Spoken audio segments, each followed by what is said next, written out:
Pyramid master అందరికీ ప్రణామాలు.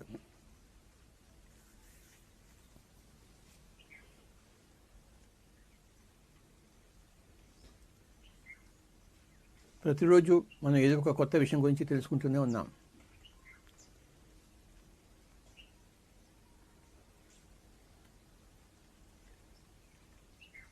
తెలుసుకోవడానికి ఎప్పుడు ఉంటూనే ఉంటాయి విషయాలు.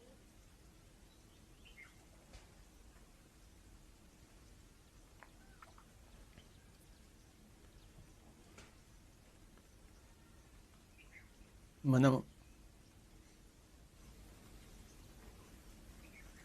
దేని గురించి తెలుసుకుంటున్నాము? మన గురించి మనం తెలుసుకుంటున్నాం.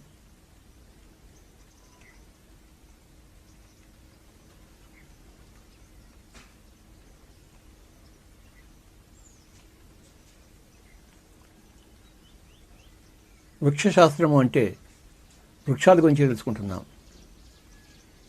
జంతుశాస్త్రం అంటే జంతువుల గురించి తెలుసుకుంటున్నాం. ఖగోళ శాస్త్రం అంటే ఖగోళలోని లోకాల గురించి తెలుసుకుంటున్నాం.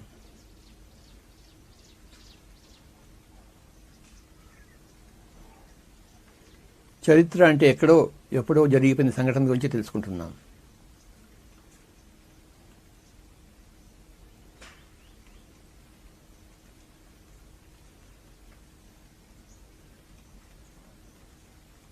కానీ మన గురించి మనం తెలుసుకునేదే ఆధ్యాత్మికత. నేను ఎవరు?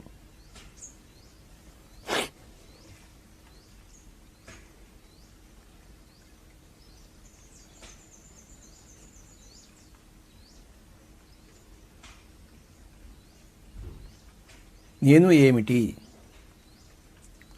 నేను ఎందుకు? నేను ఎలా? నేను ఏమిటి?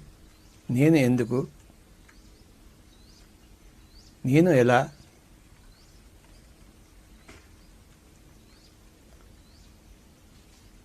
వీటి ద్వారా చెప్పేదే మన జీవిత శాస్త్రం, ఆధ్యాత్మిక శాస్త్రం. మన జీవితం గురించి మనకి చెప్పే శాస్త్రం.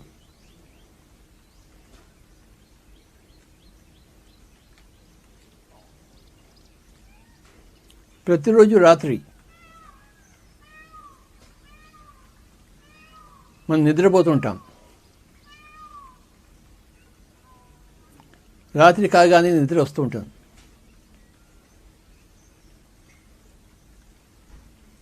నిద్రపోయాను అంటాం. పొద్దున్న లేచి బాగా నిద్ర పట్టిందయ్యా అంటాం.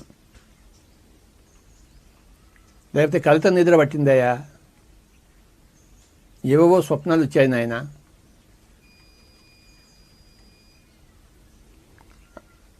అర్థం పర్థం లేని స్వప్నాలు వచ్చాయి నాయన. కానీ పొద్దున్న లేచేసరికి నేను బాగానే ఉన్నాను.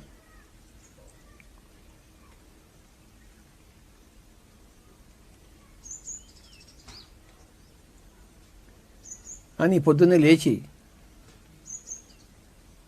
ఇచ్చగా తన పనులు తాను చేసుకుంటూ, తన కోరికలతో తాను సతమతం అవుతూ, తన భావోద్వేగాలు మునిగి తేలుతూ మళ్ళీ రాత్రి వస్తుంది. మళ్ళీ అదే పోక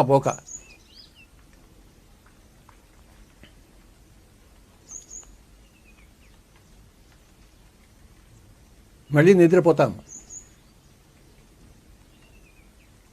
ఎక్కడికి పోతామో తెలియదు.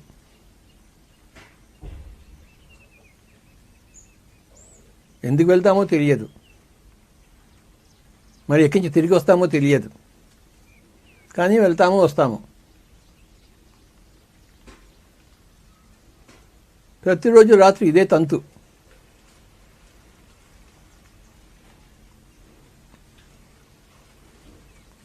పగలంతా మెలకువగా ఉంటాము, ప్రపంచాన్ని చూస్తూ ఉంటాము, ప్రపంచంతో మాట్లాడుతూ ఉంటాము, ప్రపంచంలో చేయాలనుకున్న పనులన్నీ చేస్తూనే ఉంటాం. మళ్ళీ రాత్రి వచ్చేసరికి అలా పడక మీద పడిపోతాం. కళ్ళు మూతలు పడిపోతాయి. మళ్ళీ ఎక్కడికో ప్రయాణం.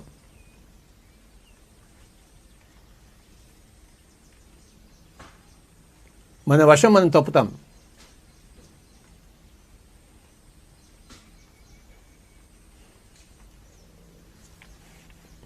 వీటిని 3 అవస్థలు అన్నారు. కళ్ళు తెరిచి ఉన్నప్పుడు ఈ లోకంలో ఉన్నాము, ఈ ప్రపంచంలో తాదాత్మ్యం చెంది ఉన్నాము. దాన్ని జాగ్రత్త అవస్థ అంటారు. రాత్రిపూట కళ్ళు మూతపడిపోయినప్పుడు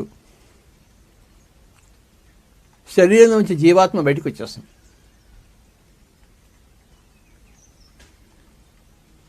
బయటకు వచ్చేసినప్పుడు 2 స్థితుల్లో ఉంటుంది: స్వప్న అవస్థ, సుషుప్తి అవస్థ.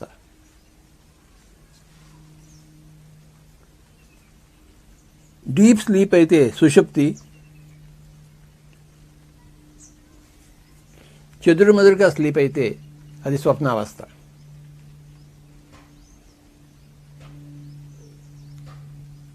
ఈ 2 అవస్థల్లోనూ, స్వప్నావస్థ సుషుప్తావస్థలోనూ జీవుడి శరీరం నుంచి బయటకు వస్తాడు ప్రతిరోజు.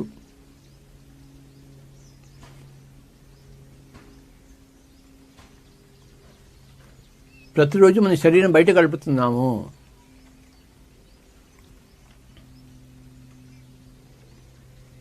శరీరం బయట కొంత సమయము, శరీరం లోపల కొంత సమయము.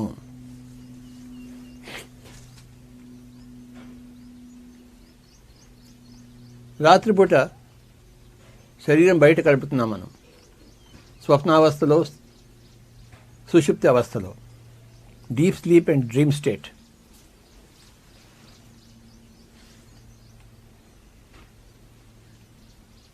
ఆ స్వప్నావస్థలో ఎవడో మన వెంట పరిగెత్తుతున్నట్టు, మనం ఎక్కడికో పరిగెత్తిపోతున్నట్టు, మన వెంట 10 మంది వచ్చి తరుముతున్నట్టు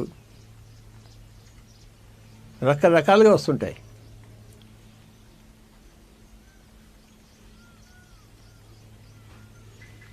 ఆ స్వప్నావస్థలో ఏమవుతుందంటే మన జ్ఞానేంద్రియాలు పనిచేస్తుంటాయి లోపల ప్రపంచంలో.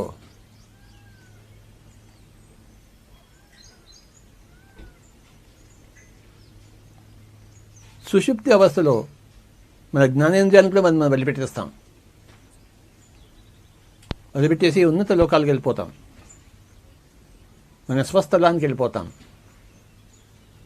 ఎక్కడి నుంచి వచ్చామో అక్కడికి వెళ్ళిపోతాం. దాన్ని సుషుప్తి అవస్థ అంటారు. మళ్ళీ పొద్దున్నే కళ్ళు తెరంగానే మళ్ళీ జాగ్రత్త అవస్థ. మన శరీరంతో తాదాత్మ్యము, మన జ్ఞానేంద్రియాలతో తాదాత్మ్యం, మన చుట్టుపక్కల ఉన్న ప్రపంచంతో తాదాత్మ్యం. రాత్రి కాగానే శరీరాన్ని వదిలిపెట్టేస్తాము, ఈ ప్రపంచాన్ని వదిలిపెట్టేస్తాము,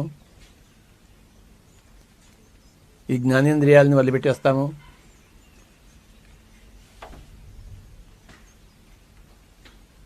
డీప్ స్లీప్ స్టేట్లోకి వెళ్ళిపోతాం.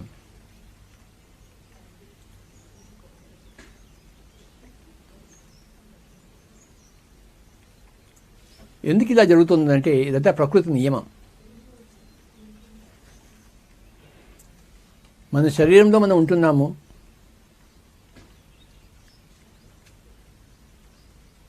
శరీరాన్ని మనం బాగు చేసుకోవాలంటే మనం శరీరంలోంచి నిష్క్రమించాలి. అప్పుడే ప్రకృతి మన శరీరాన్ని బాగు చేసుకోగలదు. రాత్రిపూట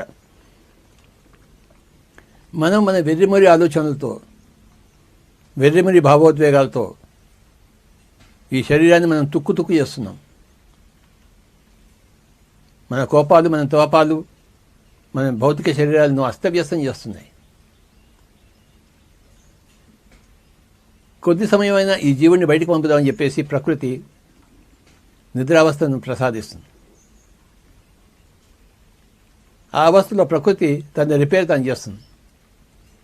ప్రకృతికి తెలుసు ఏం చేయాలో ఏం చేయకూడదు. ఈ మానవుడి జీవాత్మకి తెలియదు ఏం చేయాలో చేయకూడదు. ఏం చేయకూడదు అదే చేస్తుంటాడు, ఏం చేయాలో అదే చేయకుండా ఉంటాడు. దాంతో శరీరము రోగగ్రస్తం అవుతుంటుంది, అస్తవ్యస్తం అవుతుంటుంది. దాని బారి నుంచి ఆ శరీరాన్ని రక్షించుకునే కోసం ప్రకృతి మాత తన శరీరాన్ని తాను రక్షించుకుంటుంటుంది. జీవుడి యొక్క ఉద్వేగాల నుంచి రక్షిస్తూ ఉంటుంది. అప్పటికి మళ్ళీ పొద్దున్నే జీవుడు వచ్చేసి తిరిగి ఆ శరీరాన్ని నానా హింసలు పెడుతూ ఉంటాడు. తన భావోద్వేగాలతో, తన రాగద్వేషాలతో, తన అజ్ఞానంతో, తన మూర్ఖతలతో ఆ శరీరంలో ఆల్కహాల్ వేస్తూ, ఆ శరీరంలో పనికిరాని అని భోజనం అనుకుంటూ వేస్తూ, పనికిరాని ఆలోచనలతో శరీర అంగాలను అస్తవ్యస్తం చేస్తూ ఉంటాడు. రాత్రి కొద్దిసేపు శరీరం నుంచి బయటికి పంపించేస్తుంది ప్రకృతి మాత. ఆ సమయంలో తన రిపేర్ తాను చేసుకుంటుంది. శరీరంగాన్ని తాను భద్రపరుచుకుంటూ ఉంటుంది. శరీరం ప్రకృతి యొక్క బిడ్డ కదా.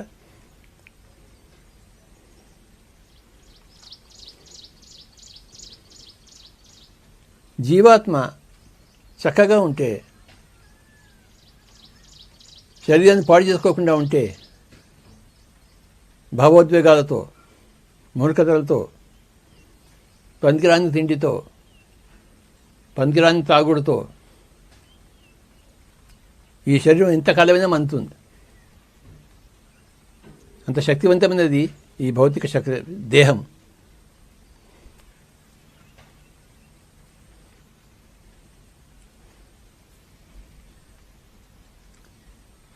ప్రతిరోజు రాత్రి మనం శరీరం నుంచి బయటికి వెళ్ళిపోతున్నాం. ఇది అందరూ తెలుసుకోవాల్సిన విషయం.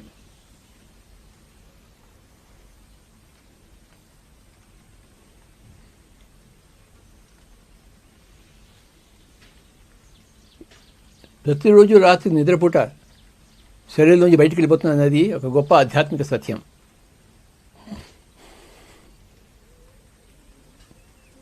ఆధ్యాత్మిక శాస్త్రము బోధించే సత్యం, యోగులకు తెలిసిన సత్యం.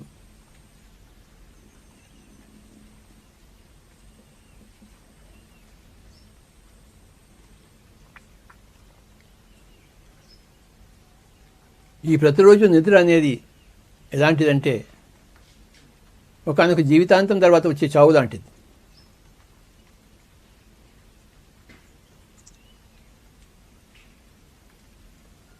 Death is permanent out of the body experience, whereas sleep is temporary out of the body experiences.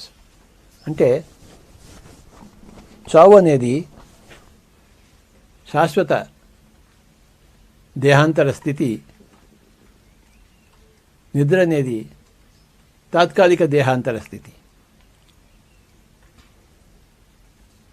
తాత్కాలికంగా దేహాల నుంచి బయటకు వచ్చిన స్థితి నిద్ర, శాశ్వతంగా దేహంలోంచి బయటకు వచ్చిన స్థితి చావు.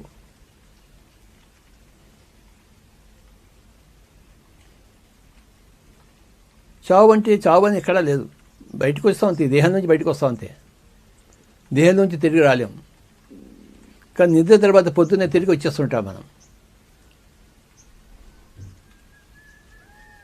ఎన్ని రాత్రులు నిద్రపోయామో అన్ని పగళ్ళు మళ్ళీ తిరిగి వచ్చేసాము శరీరంలోకి. కానీ ఏ రోజైతే చావుకి చేరామో శరీరం వదిలిపెట్టేస్తాం, కానీ తిరిగి రాలేమో శరీరంలోకి.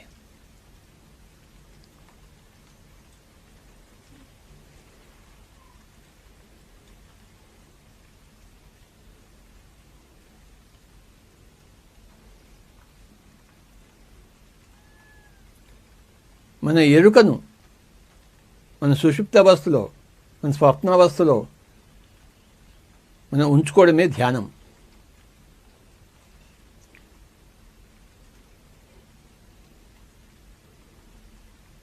నిద్ర అన్నా, ధ్యానం అన్నా, చావన్న మూడు ఒకటే.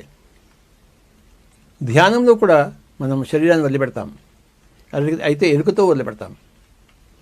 నిద్రలో ఎరుక లేకుండా వదిలిపెడతాము, చావులో ఎరుక లేకుండా వదిలిపెడతాము. యోగులైతే చావుల్లో కూడాను ఎరుకతో వదిలిపెడతారు.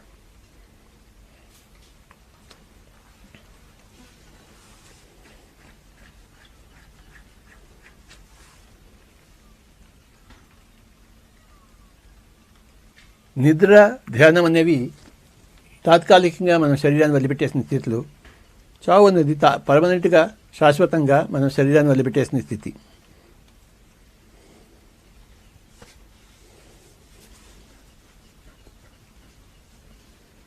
ఈ మూడు గొప్ప విషయాలు: నిద్ర, ధ్యానము, చావు.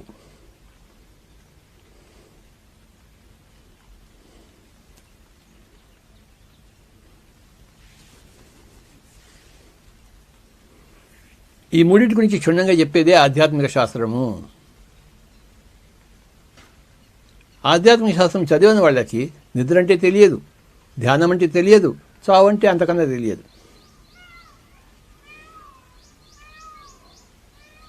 కానీ ఆధ్యాత్మిక శాస్త్రం తెలుసుకుని ఉన్నవాళ్ళు, నిద్ర అంటే ఏంటో తెలుసుకుని ఉన్నవాళ్ళు, ధ్యానం అంటే ఏంటో తెలుసుకుని ఉన్నవాళ్ళు, చావు అంటే ఏంటో తెలుసుకుని ఉన్నవాళ్ళు.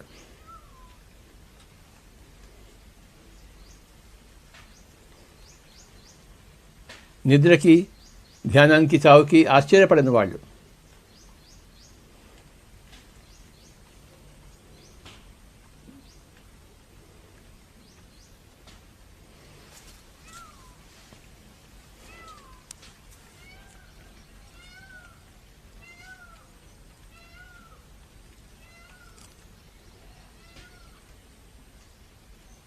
ఎన్నో జన్మలు ఎత్తాం మనం.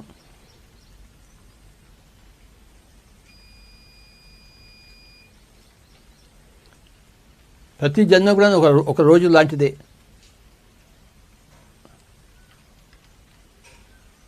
పొద్దున్న లేచాము, రాత్రి పడుకున్నాము, ఇది ఒక జన్మ అయిపోయింది మనకి. మళ్ళీ పొద్దున్న లేచాము, మళ్ళీ రాత్రి పడుకున్నాము. రాత్రి ఇటుపోయామో తెలియదు.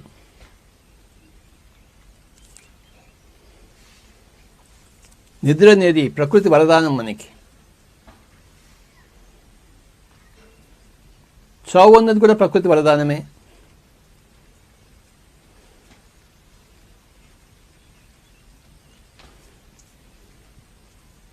చావు అనేది లేకపోతే చెడిపోయిన శరీరాలతో జీవించాల్సి వస్తుంది మనకి కలకాలం. చావు అనేది ఏం చేస్తుంది? చెడిపోయిన శరీరాన్ని పక్కన పడేస్తుంది. కొత్త శరీరం వేసుకొని ఆయన అని చెప్తుంది. అది ఎంత గొప్ప వరదానం! శరీరం అంతా కుళ్ళిపోయి ఉంటుంది అనుకోండి, లోపల చావు ఏం చేస్తుంది? ఇంకా చాలులే, నువ్వు చేసిన నిర్వాకము, నానా చండాలం చేసిన శరీరాన్ని, దైవదత్తమైన శరీరాన్ని నానా చండాలం చేశావు, నీకు చావు సమీపిస్తుంది, ఈ కుళ్ళిపోయిన శరీరంలోంచి నువ్వు బయటికి వెళ్ళిపో, మళ్ళీ కొత్త శరీరం నీకు వస్తుంది, నో ప్రాబ్లం అంటుంది ప్రకృతి మాత. అంటే నీకు చావుని వరప్రసాదంగా ఇస్తుంది. మనమేమనుకుంటాము? ఆ చావు శాపం అనుకుంటాం. అదే మన అజ్ఞానం, మూర్ఖత. చావు అనేది ఒక గొప్ప వరదానం. ప్రతిరోజు రాత్రిపూట నిద్ర అనేది గొప్ప వరదానం. ఎలాగో చావు అనేది కూడా గొప్ప వరదానం. చిరిగిపోయిన పాత బట్టలను పక్కన పెట్టేసి కొత్త బట్టలు ఎలా వేసుకుంటామో, చిరిగిపోయిన కుళ్ళిపోయిన పాత శరీరం వదిలిపెట్టేసి మనం కొత్త శరీరాలు వేసుకుంటాం.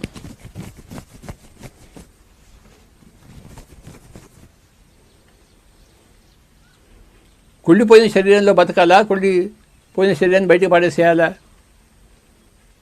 మనకేం అవసరం కుళ్ళిపోయిన శరీరంతో బాధపడడం?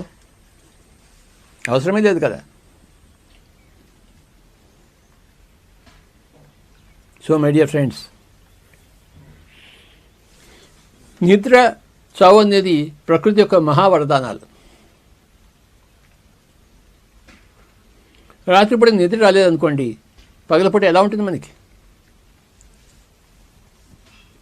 అంత శక్తి విహీనంగా ఉంటాం, నిర్వీర్యులుగా ఉంటాం.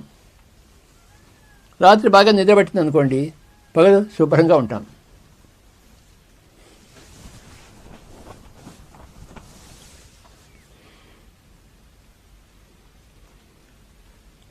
చావు రాలేదనుకోండి, ఈ భూమండలం అంతా ముసలి శరీరాలతో ఉండేది, కుళ్ళిపోయిన శరీరాలతో.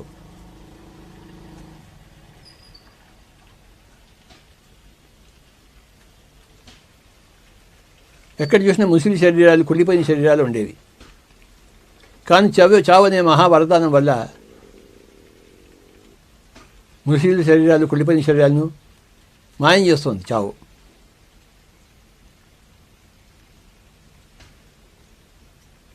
కొంచెం చక్కగా ఉన్న శరీరాలను ఉంచుతోంది.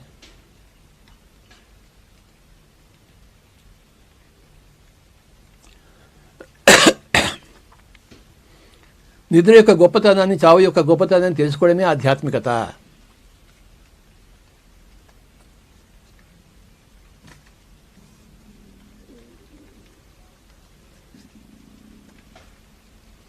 చావు యొక్క మూర్ఖతను గురించి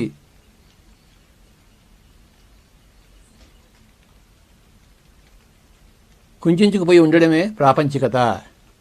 మా అమ్మగారు చనిపోయారండి, మా తండ్రి గారు చనిపోయారండి, మా పిల్లలు చనిపోయారండి, అందుకోసం ఏడుస్తున్నామండి, చింతిస్తున్నామండి. ఇది గొప్ప మూర్ఖత.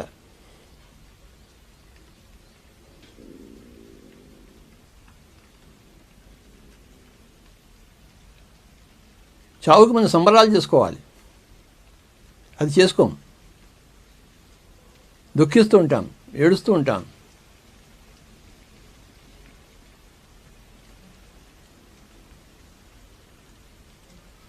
భగవద్గీతలో చెప్పినట్టు పండితుడు అనేవాడు చనిపోయిన వాడి కోసం కానీ చనిపోయేవాడి కోసం కానీ ఇద్దరి గురించి ఆలోచించాడు, ఏడవాడు. ఎవడైనా చనిపోతే ఓహో పోయాడు కదా అంటాం, ఎవడైనా పోబోతుంటే ఇంకా పోలేదా అంటాం. అంతే. దానికి చింతించవలసిన, ఆశ్చర్యపడవలసిన అవసరం కించేది మాత్రం కూడా లేదు.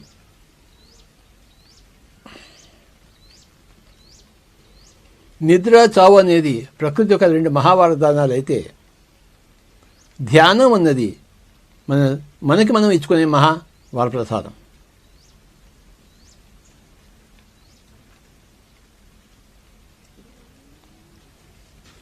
ధ్యానాన్ని ఏ అవస్థ అంటారు? జాగృత సుషుప్తి అంటారు. అంటే మనం డీప్ స్లీప్లో ఉంటాము, కానీ మన ఎరుకలో మనం ఉంటాం.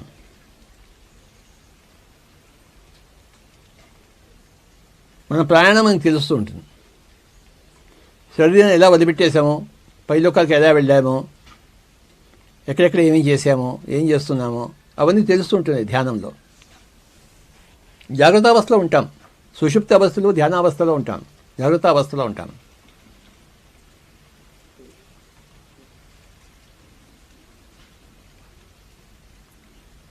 దీన్ని సమాధి స్థితి అంటారు. అంటే జాగ్రత్త అవస్థలోనూ ఉంటాము, సుషుప్తి స్థితిలోనూ ఉంటాం, రెండిట్లోనూ ఉంటాం. జాగ్రత్త సుషుప్తి, దీన్ని తురియము అంటాం. అంటే జాగ్రత్త అవస్థ కాకుండా, స్వప్నావస్థ కాకుండా, సుషుప్తి అవస్థ కాకుండా, నాలుగవది 3 దాటినది తురియము. దాని పేరు సమాధి స్థితి, జాగ్రత్త సుషుప్తి స్థితి.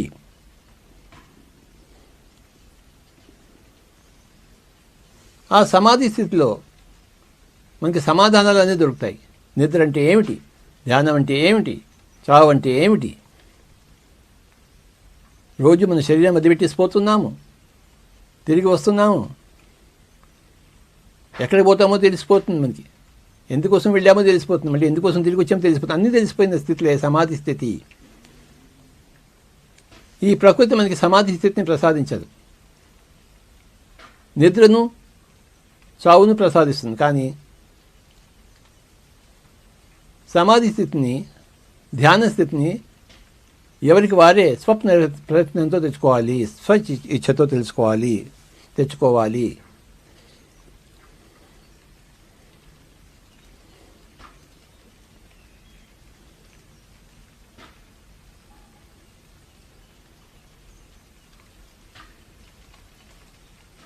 గుర్తుంచుకుందాం 3 విషయాలు: నిద్ర, ధ్యానము, చావు. అందులో 2 ప్రకృతి ఇచ్చే మహావార ప్రసాదాలు. ఒకటేమో మనం మనకి ఇచ్చుకునే మహావార ప్రసాదం. యోగీశ్వర్లు అయితే తమ చావును కూడా తాము స్వచ్ఛంగా తెలుసుకుని ఉన్నవారు, కోడి తెచ్చుకుని ఉన్నవారు. ఉదాహరణకు మా గురువు గారు సదానందేవ్ గారు ఫలానా రోజు నేను శరీరం వదిలిపెట్టేస్తానయ్యా అని చెప్పి మరీ వదిలిపెట్టేశాడు నా కళ్ళ ముందర.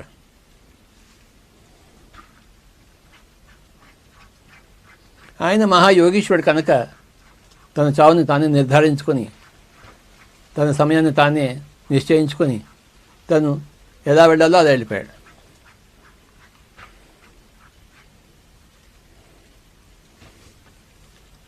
యోగీశ్వరులందరి స్థితి ఇదే.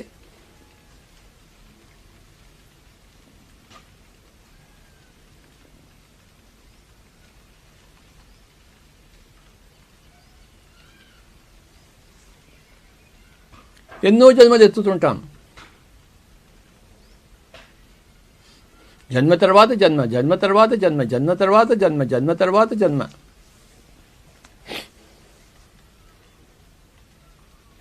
ప్రతి జన్మలోని కర్మలు చేస్తూనే ఉంటాం. ఆ కర్మ ఫలితాన్ని అనుభవిస్తూనే ఉంటాం. కొన్ని చెడు కర్మలు, కొన్ని మంచి కర్మలు. మన శరీరం పట్ల మన చెడు కర్మలు, మన శరీరం పట్ల మన మంచి కర్మలు. చుట్టుపక్కల ప్రపంచం పట్ల చెడు కర్మలు, చుట్టుపక్కల ప్రపంచం పట్ల మంచి కర్మలు. మన కుటుంబం పట్ల చెడు కర్మలు, మన కుటుంబం పట్ల మంచి కర్మలు చేస్తూనే ఉంటాం. వాటి పర్యవసనాలు అనుభవిస్తూనే ఉంటాం. మై డియర్ ఫ్రెండ్స్, మన కర్మల ప్రభావమే మన శరీరం మీద పడుతూ ఉంటుంది, మన కుటుంబం మీద పడుతుంటుంది, మన ప్రపంచం మీద పడుతుంటుంది. మన కర్మలు ఎంత శుద్ధంగా ఉంటాయో అంత గొప్పగా ఉంటాం మనం.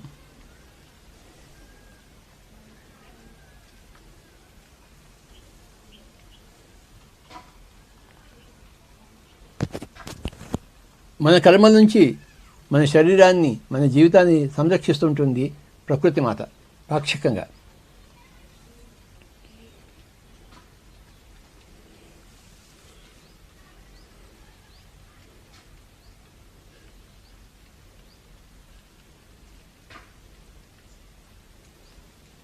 మన కర్మలు సరిగా ఉంటే రాత్రి సరిగ్గా నిద్రపడుతుంది.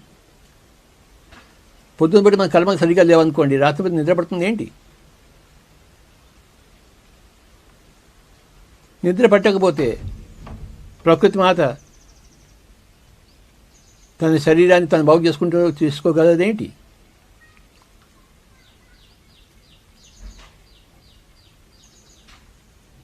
మన కర్మలు ఎంత బాగుంటాయో ప్రకృతి మాత మనకి అంత సంతోషంగా ఇస్తుంటుంది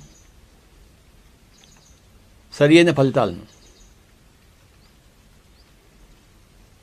మన కర్మలు సరిగా లేకపోతే ప్రకృతి మాత మనకి సరికాని ఫలితాలను ప్రసాదిస్తూ ఉంటుంది.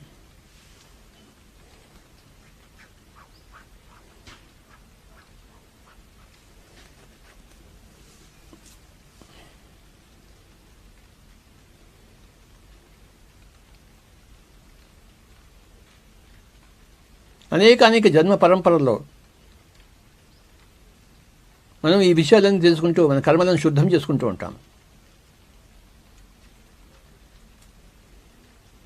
నేనే ఆ జన్మలో నేను బాగా తాగాను, నా లివర్ పాడైపోయింది, ఈ జన్మలో నేను తాగదలుచుకోలేదు, నా శరీరాన్ని బాగుగా ఉంచుకుంటాను అని చెప్పి అంటాడు. ఆ జన్మలో నేను ఎక్కువ తినేశాను, అజీర్తితో బాధపడ్డాను, ఈ జన్మలో నేను ఎక్కువ తినను, నా శరీరాన్ని బాగా ఉంచుకుంటాను అంటాడు. నేను ఫలానా జన్మలో నేను మాంసం తిన్నాను, ఈ శాకాహారి శరీరంలో మాంసాహారం వేశాను, ఈసారి నేను శాకాహారమే తింటాను, మాంసాహారం తినాను అని పాఠాలు నేర్చుకుంటుంది. జన్మజన్మల పరిస్థితుల్లో జీవాత్మ పాఠాలు నేర్చుకుంటుంది.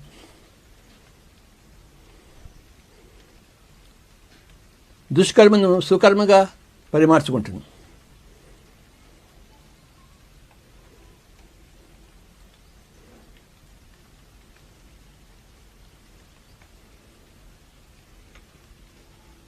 ప్రతి జన్మ గొప్ప జన్మే.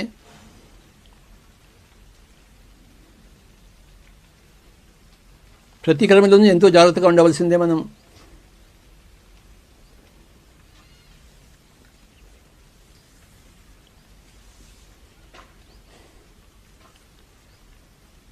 ఏ ఒక్క జన్మ ఇంకో జన్మ కన్నా తక్కువ కాదు, ఎక్కువ కాదు.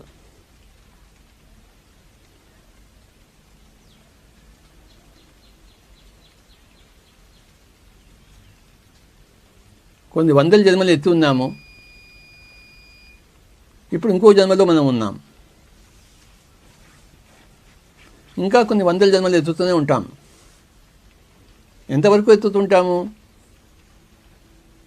ఎంతవరకు మనం యోగేశ్వరులం కామో.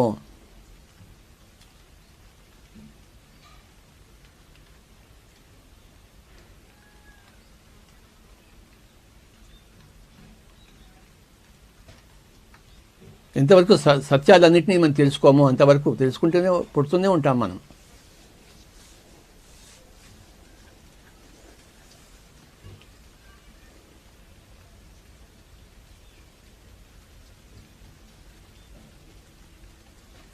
My dear friends, my dear masters and my dear gods,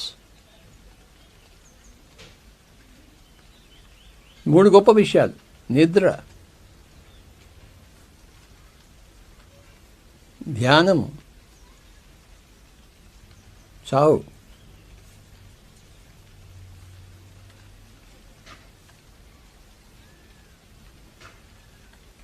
రాత్రిపూట కళలు ఎలా కంటామో పగటిపూట కళలు కూడా అలానే కంటుంటాం.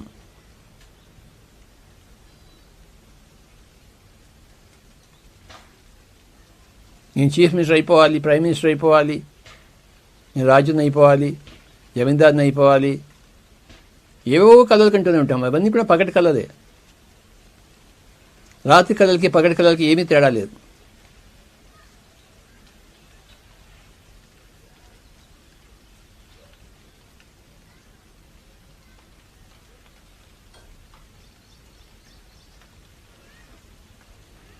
రాత్రిపూట కళ అనేది, స్వప్నం అనేది ఎంత మాయా ప్రపంచమో ఈ జాగ్రత్త అవస్థ కూడా అంతే మాయా ప్రపంచం.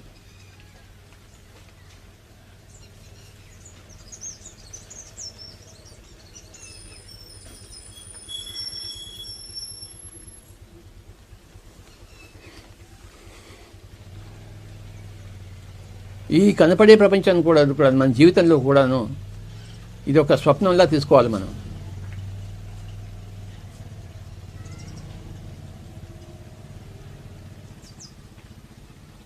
కస్త్వం కోహం కుత ఆయాతః కామే జననీ కోమే తాతః ఇతి పరిభావయ సర్వమసారం విశ్వం త్యక్వా స్వప్న విచారం. ఈ విశ్వాన్ని పరిత్యజించిన ఆయన స్వప్న విచారం చేస్తూ స్వప్నం లాంటిదని తెలుసుకుంటూ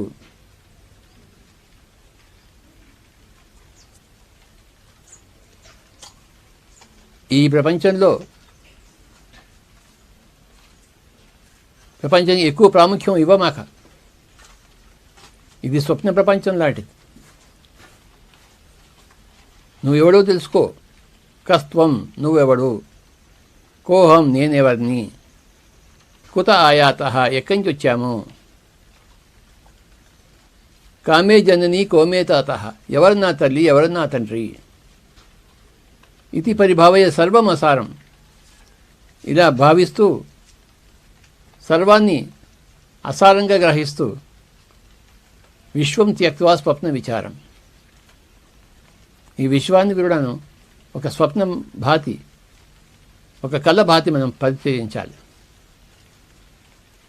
ఇందులో పూర్తిగా తారతమ్యం అయిపోకూడదు. ఇదేదో పెద్ద గొప్ప వాస్తవంలాగా, సత్యంలాగా.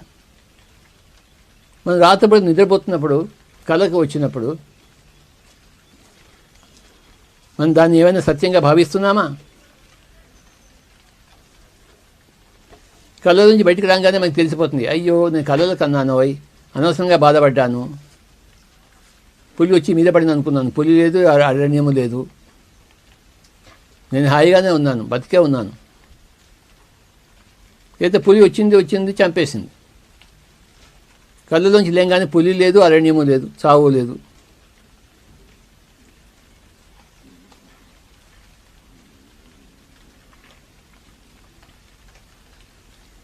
అలాగే మన జాగ్రత్త అవస్థలో కూడా, ఈ ప్రపంచంలో కూడాను ఈ రాజు అన్నది, రాణి అన్నది, జమీందారు అన్నది, అధికారం అన్నది, ఇదంతా కూడా స్వప్న తుల్యాలు. మేల్కోగానే అవన్నీ లేవు.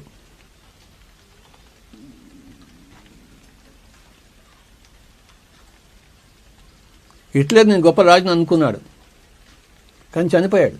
ఇప్పుడు ఏం చేస్తున్నాడు? ఎక్కడో ఏడుస్తూ ఉంటాడు.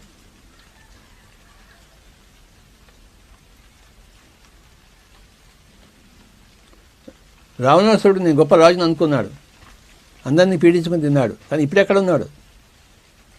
ఎక్కడో ఏడుస్తూ ఉన్నాడు తను చేసిన కర్మలకు. వీరప్పన్ నేను గొప్ప గజానని అనుకున్నాడు, ఇప్పుడు ఎక్కడున్నాడు ఆ వీరప్పన్?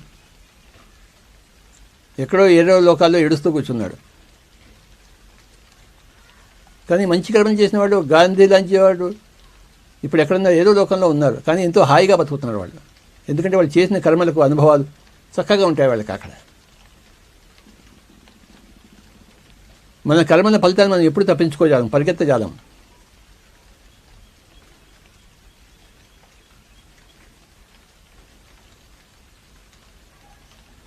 ఆధ్యాత్మికత ఏం బోధిస్తున్నాయా అంటే, నాయన మంచి కర్మలను చేసుకో, మంచి ఫలితాన్ని పొందుతూనే ఉండి ఎప్పటికప్పుడు. ఇంకోళ్ళకి హాని చేయమాక, నువ్వు హానిలో ఉండమాక. వీలైనంతగా మంచి చేయి అందరికీ, వీలైనంతగా మంచిలో ఉండు నువ్వు.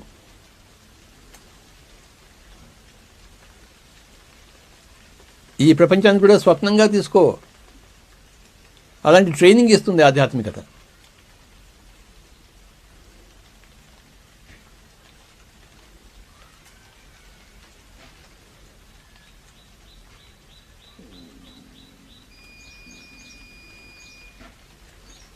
ఆధ్యాత్మికత ఎంత ముఖ్యమో చూడండి. నిద్ర అంటే ఏంటో తెలియజేస్తుంది, స్వప్నం అంటే ఏంటో తెలియజేస్తుంది, సుషుప్తి అంటే ఏంటో తెలియజేస్తుంది, సమాధి స్థితి అంటే ఏంటో తెలియజేస్తుంది, చావు లేదని తెలియజేస్తుంది.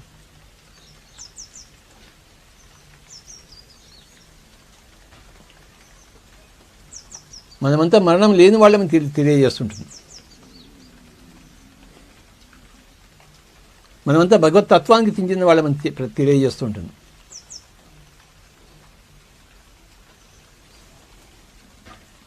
మనల్ని దుఃఖం నుంచి కాపాడుతుంది ఆధ్యాత్మికత.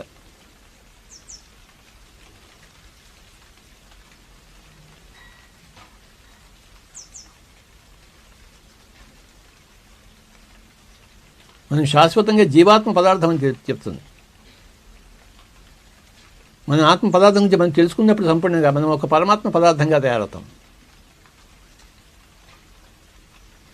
ఒకనొక జీవాత్మ పదార్థము ఒకనొక పరమాత్మ పదార్థంగా తయారైపోతుంది. ఉన్నదంతా సర్వాత్మే.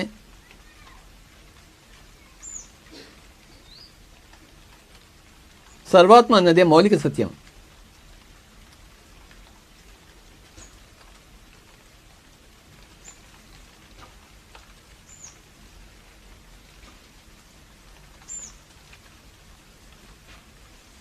జీవాత్మ అనేది పరంపరాగత సత్యం,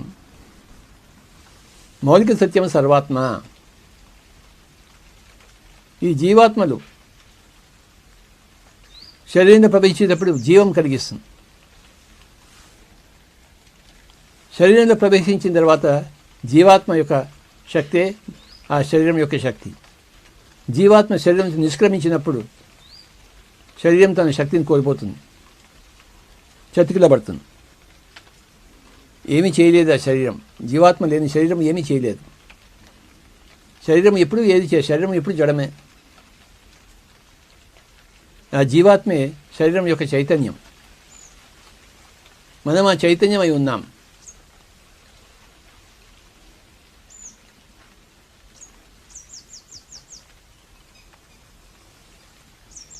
మై డియర్ ఫ్రెండ్స్, ఎన్నో ఉద్గ్రంథాలు ఉన్నాయి వీటన్నిటిని మనకి ప్రబోధించడం కోసం.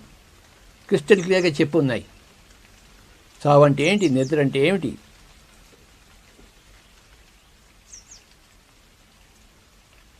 ధ్యానం అంటే ఏంటి. లోప్సాంగ్ రంపా గారి మరణం లేదు మీరు అనే పుస్తకం చదువుకోవాలి మనం. ఇలాంటి ఎన్నో పుస్తకాలు ఉన్నాయి. థియోసాఫికల్ సొసైటీ పుస్తకాలు, థింకింగ్ ఇన్ డెస్టినీ అనే పుస్తకం హెరాల్డ్ డబ్ల్యూ పెర్సివాల్. ప్రస్తుతం నేను ఆ పుస్తకం చదువుతున్నాను, థింకింగ్ ఇన్ డెస్టినీ.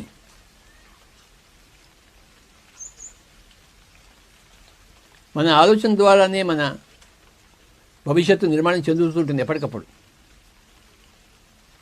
మన ఆలోచన ధోరణి ఎలా ఉంటుందో అటువైపు మన జీవితం ప్రసరిస్తుంపబడుతూ ఉంటుంది మన చేతనే.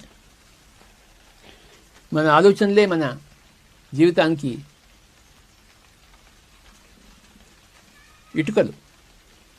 ఇటుక పేర్చి ఎలా అయితే ఇల్లు కడతామో ఆలోచన పేర్చి మన జీవితం నిర్మాణం జరుగుతుంటుంది.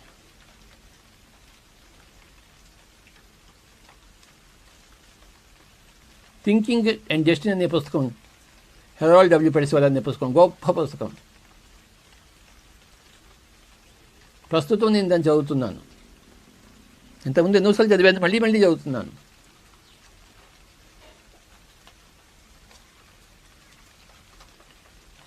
మళ్ళీ ఈ విషయాలను తెలుసుకుంటూనే ఉండాలి మనం. ఒకరోజు తెలుసుకుంటే చర్చించుకుంటే అయిపోతుంది ఏమిటి? ఎప్పటికప్పుడు ధ్యానం చేస్తూనే ఉండాలి, స్వాధ్యాయం చేస్తూనే ఉండాలి, సత్యం సంగతిని చేస్తూనే ఉండాలి, సేవ చేస్తూనే ఉండాలి, మన కర్మలను పరిపక్వం చేసుకుంటూనే ఉండాలి.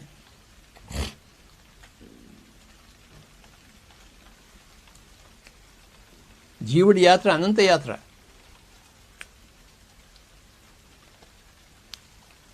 జీవుడి యాత్ర అంటే దేవుడి యాత్ర ఏది?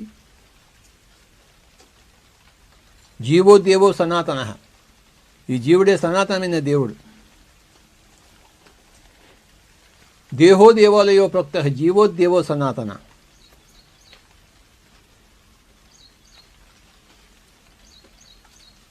ఈ దేహమే దేవాలయం అని చెప్పబడింది. జీవుడే సనాతనమైన దేవుడు. జీవాత్మ అంటే దైవాత్మే, జీవుడు అంటే దేవుడే.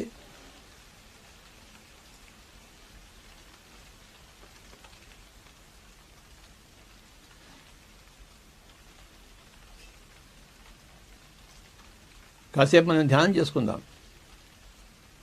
యథావిధిగా.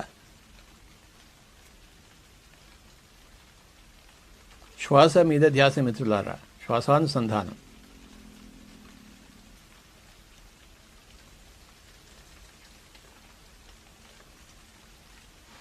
మనది మనం సశక్తీకరణం చేసుకుందాం ధ్యానం ద్వారా. ఆలోచనలను కట్టడి చేద్దాం, ఆలోచనలను శూన్యం చేసుకుందాం.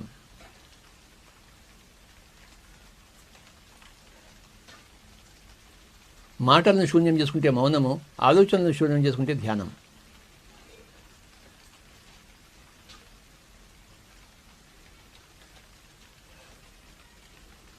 ఉచ్ఛ్వాస నిశ్వాసాలతో కూడి ఉందాం మై డియర్ ఫ్రెండ్స్.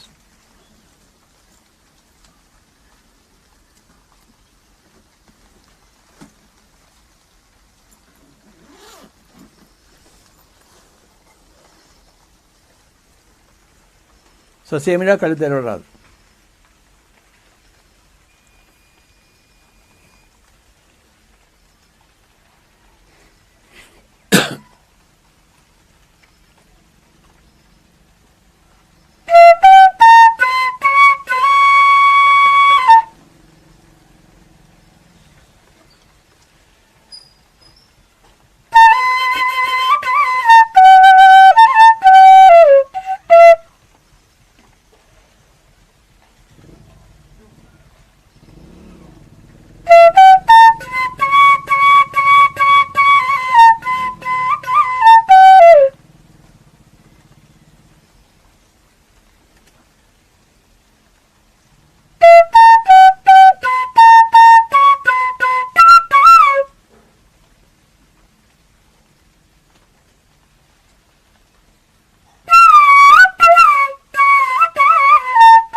ఆఖరి 1 నిమిషం శ్వాస మీద ధ్యాస మిత్రులారా. నిరంతర అభ్యాసం మనకి.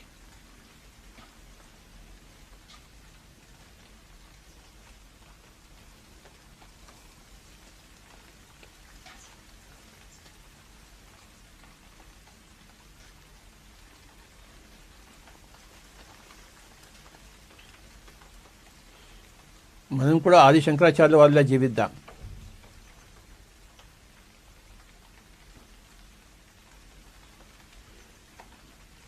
విశ్వం త్యక్త్వా స్వప్న విచారం. ఈ కనపడేదంతా స్వప్నం భాతే. అంతకన్నా ఎక్కువ ప్రాముఖ్యత లేదే లేదు దీనికి. రాత్రిపూట నిద్రలో కళలో ఎంత ప్రాముఖ్యత ఉందో పగటిపూట కూడాను ఈ పగటి కళలు కూడా అంతే ప్రాముఖ్యత.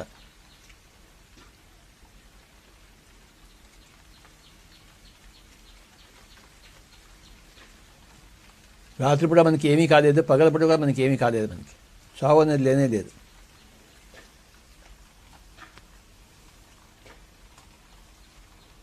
సత్యం తెలుసుకుని జీవిద్దాం. ఆఖరి 30 సెకండ్లు.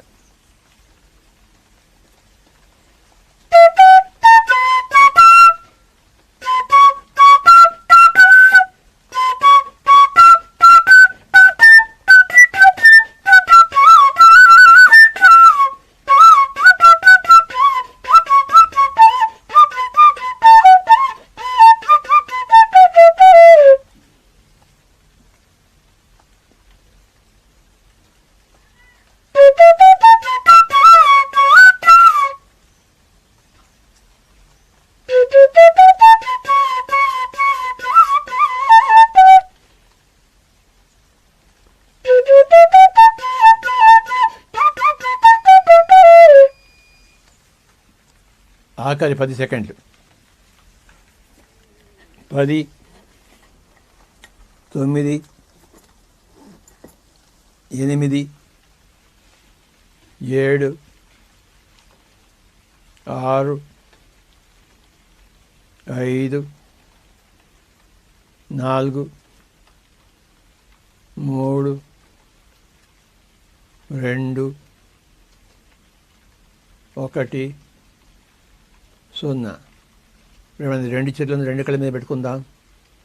5, 4, 3, 2, 1, 0. Slowly remove your hands and you may open your eyes.